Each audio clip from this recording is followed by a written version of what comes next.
नमस्कार मंडळी, कसे आहात सगळे? पुन्हा एकदा खूप दिवसांनंतर तुम्हा सगळ्यांचं स्वागत आहे आपल्या एका नवीन ब्लॉगमध्ये. आज काय गडबड झाली ते सांगते. दूध तापवायला ठेवलं आणि कानात हेडफोन्स टाकून मस्त ऑफिसचं काम करत बसले.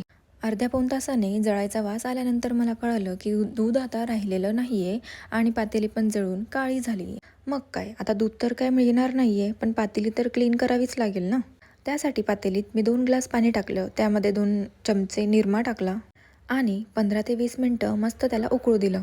थोड्या वेळाने पाणी थंड झाल्यावर त्यातली जी काळी घाण आहे ती मी चमच्याने हलक्या हाताने काढून घेतली आणि नेहमीप्रमाणे तारेच्या घासणीने भांडं घासून क्लीन करून घेतलं.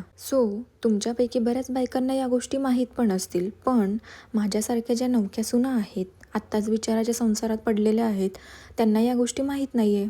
त्यांच्यासाठी ही ट्रिक नक्की कामी पडेल. आणि अजून एक महत्त्वाची गोष्ट अशी की तुमच्याकडे जर भांडेवाली बाई असेल आणि भांड्यांचं मशीन जरी असलं तरी पण हे भांडं तुम्हालाच क्लीन करावे लागेल, हो की नाही?